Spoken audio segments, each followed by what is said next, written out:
Today we're making rice bread. Easiest, fastest blender bread. Let's go. I soaked this rice overnight. Any rice you like, soak it overnight and just in water, and then rinse it out and put in the blender. Simple, oh. Add a little tiny water, add sugar to taste.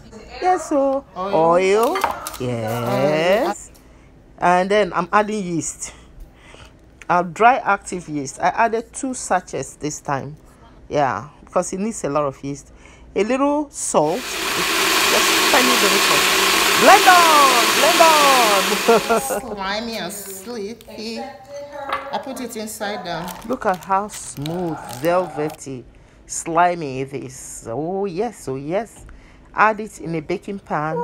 Bake 350 degrees. Bake until golden brown. Let it rest for about an hour and eat. Bread is ready. Yeah.